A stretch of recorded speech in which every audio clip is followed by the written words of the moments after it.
How Krampus Saved Christmas. A story written and illustrated by Lillian Ripley. 'Twas the night before Christmas, when at the North Pole a black Christmas demon sprang out from a hole. His cloven feet dancing from fire to ice, set out for his partner, he who handles the nice.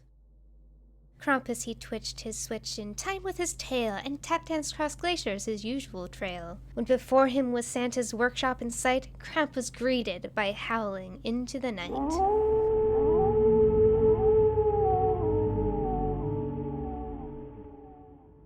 A dark question met Krampus once he arrived. Where was his Santa? Could he have died? Here were Santa's elves, his reindeer, his sleigh, but no Santa, much to Krampus's dismay.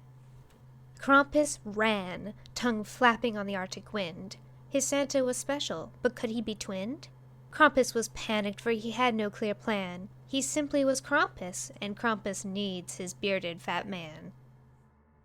Deep down below, Cthulhu's asleep, counting then eating imaginary sheep, when all of a sudden through the ice Krampus fell, breaking open Cthulhu's dark winter's cell. Before Krampus sat a very old god, which to Krampus wasn't totally odd. Cthulhu was giant, and Cthulhu was green. Green is a festive color, and that made Krampus quite keen.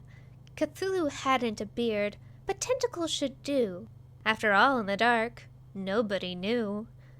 While not fat, Cthulhu was giant, and on this detail, Krampus felt compliant. Cthulhu was given the hat and the robe, red with traditional trim. Poor little elves, they shook in their boots, yet they tailored his every limb.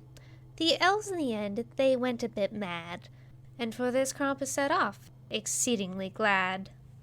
Determined to save Christmas, they boarded the sled, as each girl and boy whirled round were headed to bed. Up through the snow and into the night, Cthulhu flew the sled with eyes glowing bright. Addressing the herd, Cthulhu he boomed, a command that meant onward, Krampus assumed. The reindeer seemed different. Each had a new name. Their eyes were like pearls, and their scales just weren't the same. Details! Krampus quickly dismissed, for at last they began at the top of their list. The first chimney is simple. Should be at least, save kids mistaken for a gingerbread feast. The next one was better, for nobody died. A good girl called Susan, and a small boy who lied.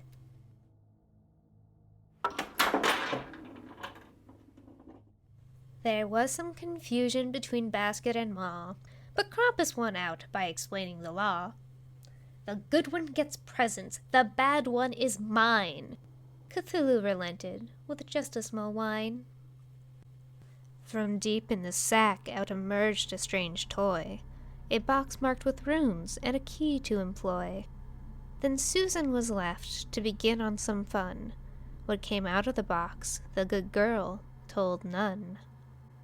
Santa's toys, Krampus thought, were always quite dull. Not once until now had that sack held a skull. But tonight it brought forth the wonderfully strange, the horrid, the frightening, the completely deranged.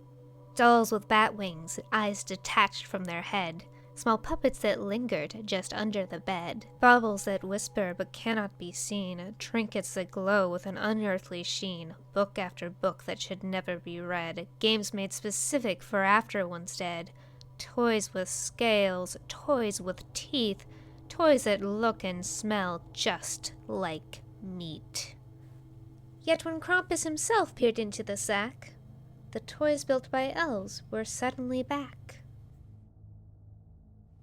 To finish his trip all in one night, Santa never hastened his far-reaching flight. Time lengthened and bent at Santa's behest, but this is a trick Cthulhu does best. Reality melts in the wake of his sleigh. As the darkness arises to keep morning at bay, the night extends on. Forever it seems. Those who are lucky remain in their dreams. At the end of the night, baskets full and bags bare, the reindeer and sleigh returned to the air. Cthulhu's maw opened, and then made a noise, a sound only heard by the world's girls and boys. Merry Christmas, Rang the unforgettable cry. And that was how Krampus saved Christmas, for you and for I.